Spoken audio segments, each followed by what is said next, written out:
Assalamualaikum warahmatullahi wabarakatuh. Alhamdulillahirabbil alamin wal aqibatu lil muttaqin wala udwana illa 'alal zalimin. Allahumma shalli wa sallim ala nabiyyina wa habibina Muhammad sallallahu alaihi wasallam wa ala alihi wa ashabihi ajma'in, amma ba'd. Kaum muslimin dan muslimat sidang jamaah Majelis Aceh Selatan yang dirahmati Allah Subhanahu wa taala. Pada kesempatan ini, kita masih membahas perkara yang berkaitan dengan filem bid'ah yang menampilkan penyimpangan dalam dunia tasawuf yang sesat, yang kemudian menimbulkan kontroversi di tengah-tengah masyarakat kita. Sebagaimana yang kita sampaikan pada kajian kita sebelumnya, ada dua kitab yang menjadi sumber kajian kita untuk menyampaikan bahwasanya penyimpangan itu memang ada, namun yang tujuannya adalah penyimpangan tersebut tidak harus menjadi tontonan, tetapi harus menjadi wawasan keilmuan bagi masyarakat luas agar mereka wanti-wanti di dalam memilih guru, di dalam memilih tempat yang bisa menambahkan keimanan mereka di jalan Allah Subhanahu wa taala dengan pondasi ilmu yang kuat. Maka pada kesempatan ini kita akan melihat kitab yang kedua, yang sedikit banyaknya agak-agak mirip dengan apa yang terjadi di dalam filem bid'ah yang ditampilkan itu. Cuma harapan saya, ini kisah yang akan kita sampaikan ini tidak difilmkan nantinya. Dan ini terdapat riwayat ini itu di dalam kitab tafsir Al-Jami' li Ahkamil Quran yang disusun oleh Imam Abi Abdullah Muhammad bin Ahmad Al-Ansari Al-Qurtubi, ataupun yang masyhur itu adalah tafsir Al-Qurtubi, pada jilid ke-9, juzuk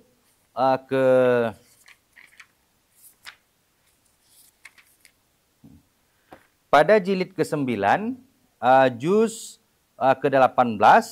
Kitab ini dicetak oleh percetakan Darul Fikri pada tahun 2003, dan ini kitab ini kami dapatkan di pameran kitab di Mesir pada saat kami berada di sana. Sidang jemaah yang dirahmati Allah Subhanahu wa taala.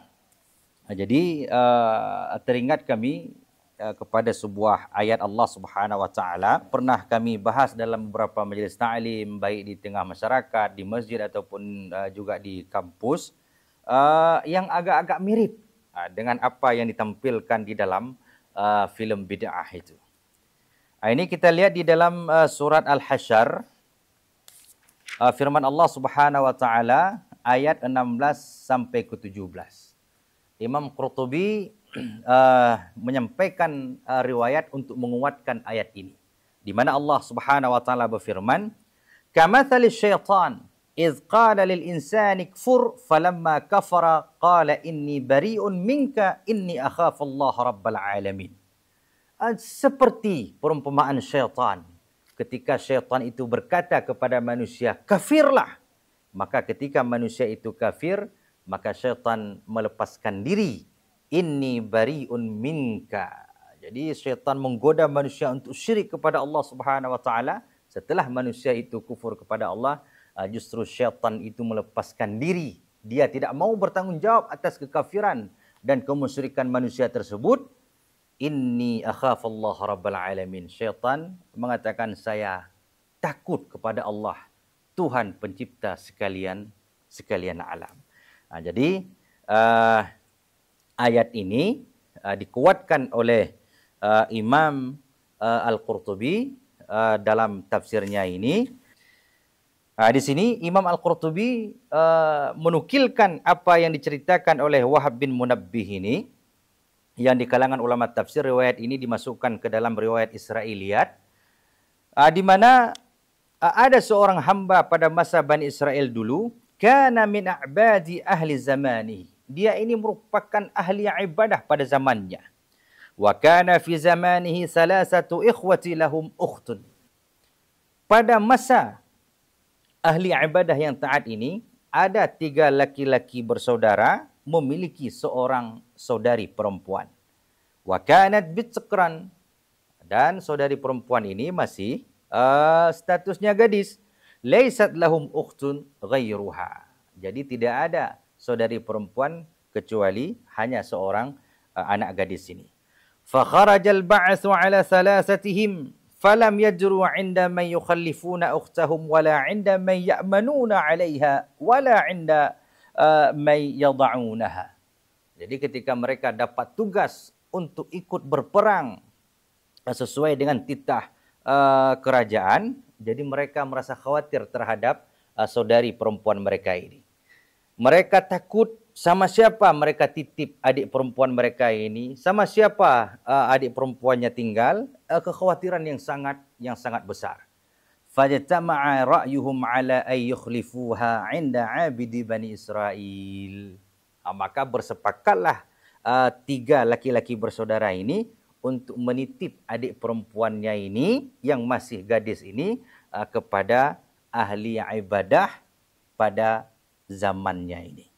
Wa kana thiqatan fi anfusihim. Jadi mereka yakin kita titip aja adik perempuan kita ini sama ahli ibadah ini. Sudah yakin kita dia ini taat kepada Allah, dia ini adalah orang yang paling ahli ibadah di zaman kita. Sama dia aja kita titip. Thiqah, mereka yakin, percaya ahli ibadah ini akan menjaga saudarinya.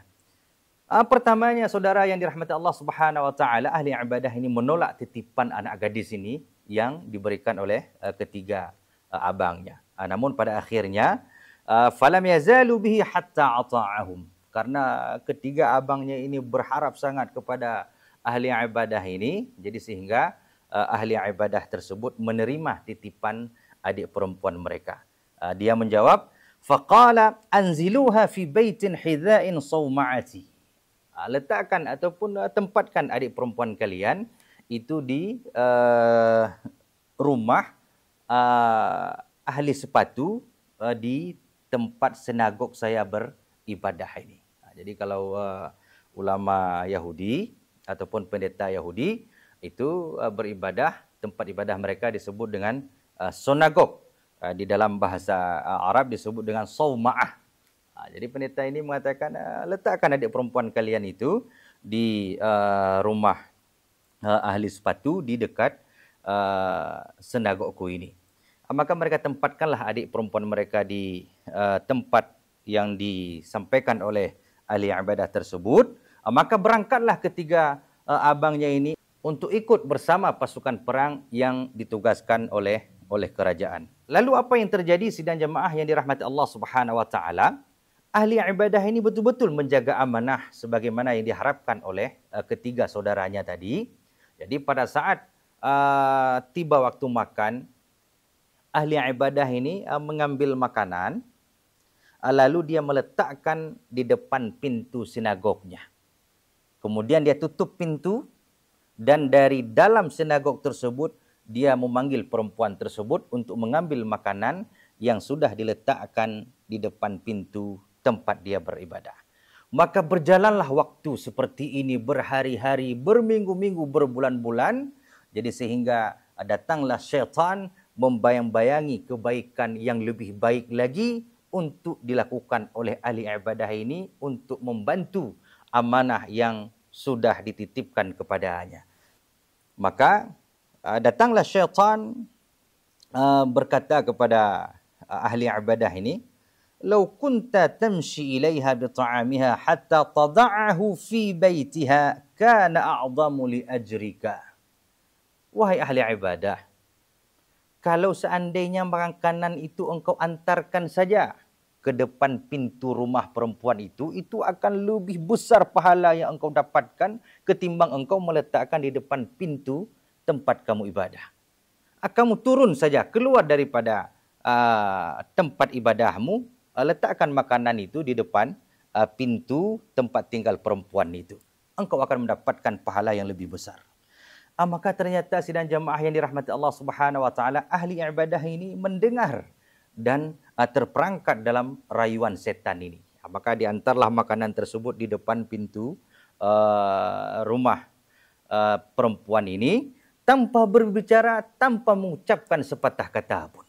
Berlalulah hal yang demikian berhari-hari, berminggu-minggu, berbulan-bulan, sehingga datanglah setan kembali menyampaikan kepada ahli ibadah ini, "Lau kunta tukallimuha wa tuhaddithuha fata'nasu bihadithika fa innaha qad istauhashat wahsyatan syadidatan."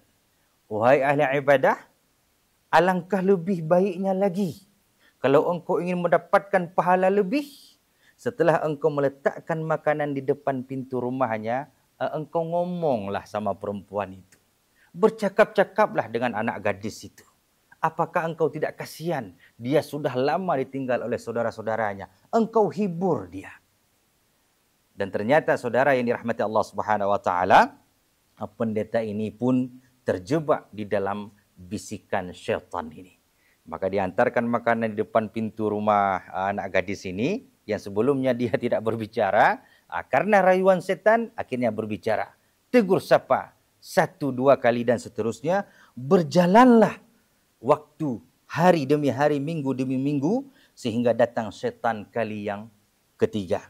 Maka syaitan ini membisikkan kepada ahli ibadah ini, "Lau kunta tanzilu ilaiha fataq'udu ala babi sawma'atika wa tuhaddithuha wa taq'udu ala babi baitiha fatuhaddithuka kana anasun laha." Wahai ahli ibadah, alangkah lebih baiknya lagi engkau antar makanan di depan pintu rumahnya dan engkau tidak langsung masuk ke dalam tempat ibadahmu. Engkau duduk saja di depan pintu tempat ibadahmu dan perempuan itu duduk di depan pintu rumahnya. Bercakap-cakaplah kalian dari pintu ke pintu agar perempuan itu lebih tenang, lebih nyaman dan lebih terhibur daripada perpisahan yang sudah lama daripada saudara-saudaranya. Dan ternyata sidang jemaah yang dirahmati Allah Subhanahu wa taala, ahli ibadah ini kembali terjebak dengan bisikan dan rayuan kebaikan yang dibayang-bayangkan oleh syaitan ini. Kemudian berlalulah hal demikian bulan demi bulan dan seterusnya. Datanglah syaitan kali yang keempat membisikkan kepada ahli ibadah, "Lau kharajta min babi sawma'atika fajalasta qariban min babi baitiha kana anasun laha." Wahai ahli ibadah, alangkah lebih baiknya lagi setelah engkau antarkan makanan yang sebelumnya engkau balik duduk di depan tempat ibadahmu, sekarang enggak usah balik lagi ke tempat ibadahmu, engkau antarkan makanan ke pintu rumah perempuan tersebut, engkau duduk saja di pintu rumahnya dan biarkan perempuan itu di dalam rumahnya dan bercakap-cakaplah kalian seperti biasanya. Itu lebih baik, wahai ahli ibadah, karena nanti akan timbul prasangka orang kalian bercakap dari rumah ke rumah, dari pintu ke pintu, sehingga menimbulkan kecurigaan orang lain. Dan pahalanya justru lebih banyak karena engkau memudahkan perempuan tersebut. Lalu sidang jemaah yang dirahmati Allah Subhanahu wa taala, ahli ibadah ini terjebak di dalam rayuan dan bayangan-bayangan kebaikan yang digambarkan oleh syaitan ini. Dia melakukan hal yang demikian, yang pada akhirnya syaitan kembali datang, "Wahai ahli ibadah, alangkah lebih baiknya setelah engkau mengantarkan makanan yang sebelumnya engkau duduk di pintu rumah perempuan tersebut, alangkah lebih baiknya engkau masuk ke dalam saja, agar nanti orang lain tidak mencurigai apa yang engkau lakukan, tidak terlihat oleh orang lain, masuklah engkau ke dalam rumah perempuan tersebut." Apa yang terjadi sidang jemaah yang dirahmati Allah Subhanahu wa taala?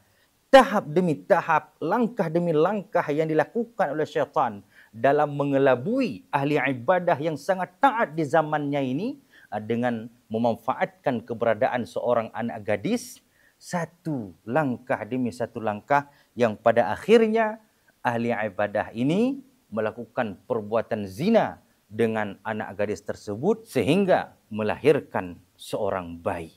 Maka pada saat bayi itu lahir, datanglah setan kepada ahli ibadah ini. Dia mengatakan, "Ara'aita an jaa ikhwatu hadhil jariyah wa qad waladat minka kaifa tasna'? la a'manu 'alaika an taftadhiha aw yufadhihuka.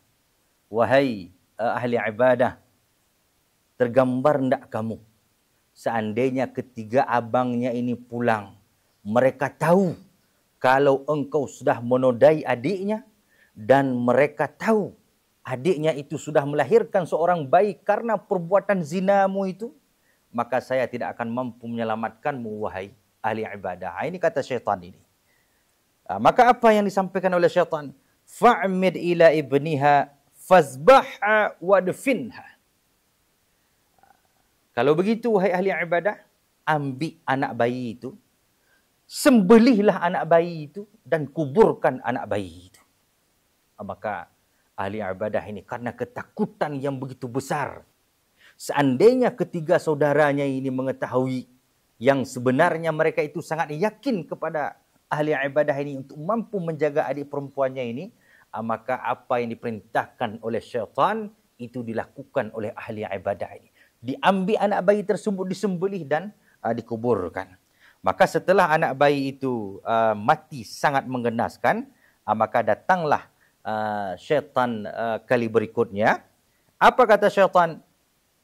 Faqala lahu ataraha taktumu ikhwataha ma sana'ta biha wa qatalta ibnaha. Wahai ahli ibadah, apakah engkau yakin anak gadis itu akan diam di hadapan saudara-saudaranya nanti, sementara engkau sudah menodainya dan sudah membunuh anak bayinya? Apakah engkau yakin? Khuzha fazbah wadfunha ma'a ibniha.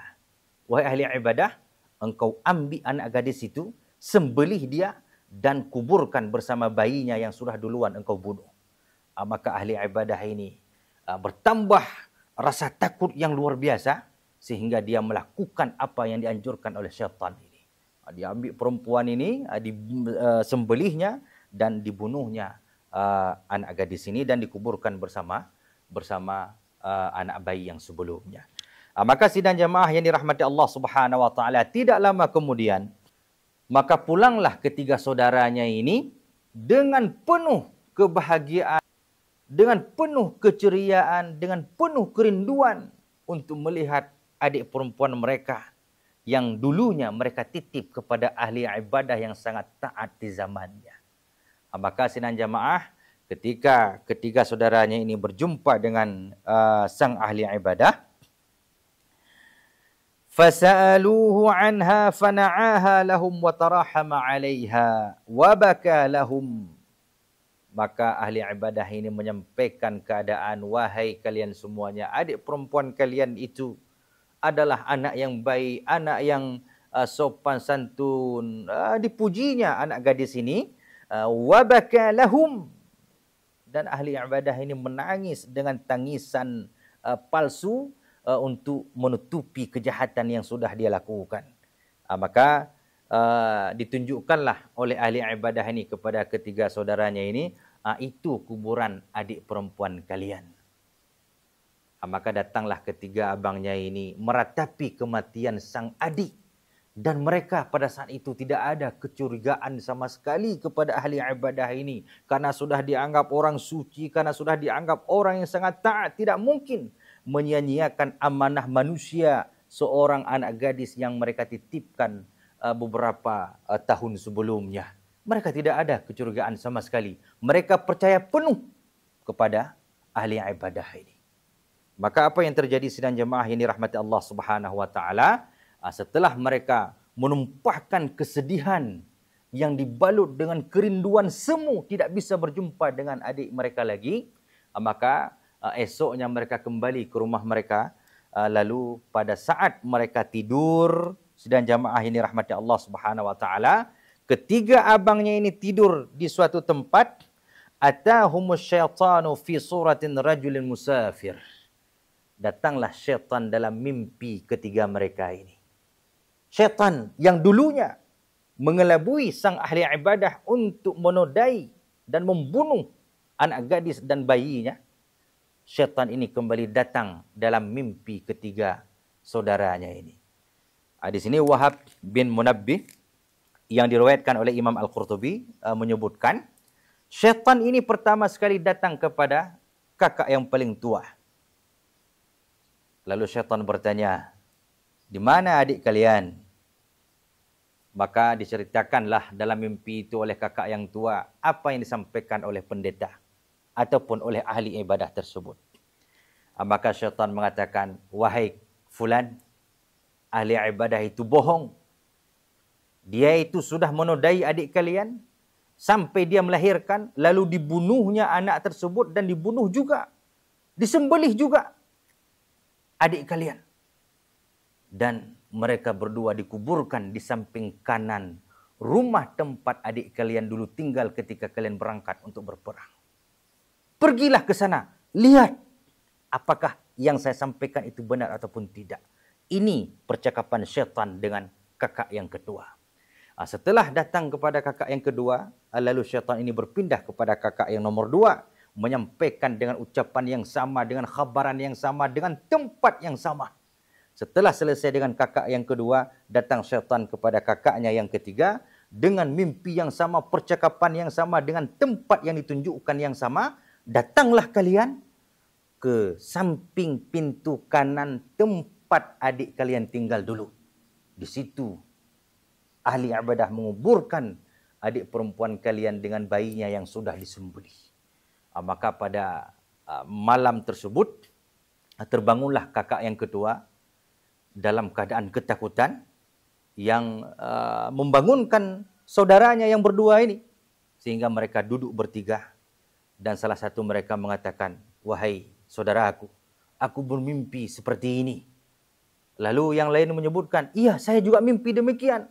Lalu yang satu lagi juga menyampaikan, iya saya juga bermimpi yang demikian. Lalu mereka bersepakat, besok kita akan menuju tempat yang ditunjukkan oleh orang yang dalam mimpi kita itu. Dan kita akan menggali tempat tersebut, apakah benar adik kita ini mati dengan secara wajar ataupun memang dibunuh oleh sang ahli ibadah yang dulunya kita titip adik kita kepada dia. Maka singkat cerita sidang jamaah yang dirahmati Allah Subhanahu wa taala, maka esok paginya datanglah ketiga kakaknya ini ke tempat yang ditunjukkan oleh syaitan di dalam mimpi mereka. Maka setelah mereka gali, mereka dapatilah bahwasanya ada anak perempuan yang sudah dibunuh bersama seorang bayi. Dan pada saat itu, sang ahli ibadah tidak bisa mengelak dan dia mengakui kesalahannya. Lalu dinaikkanlah perkara kepada qadhi pemerintahan dan dihukumlah sang ahli ibadah ini dengan hukuman tiang gantung ataupun hukuman mati. Sidang jemaah yang dirahmati Allah Subhanahu wa taala. Pada saat tali gantungan hendak dimasukkan di dalam kepala sang ahli ibadah ini, datanglah syaitan tadi. Wahai fulan, wahai ahli ibadah, sayalah yang dulunya datang kepadamu untuk mendekati anak gadis itu sampai engkau menghamilinya dan membunuh bayi serta membunuh dirinya. Dan sekarang ini hanya ada satu cara kalau engkau ingin saya selamatkan daripada tiang gantungan ini. Maka ahli ibadah ini mengatakan, wahai fulan iblis, apa yang harus saya lakukan?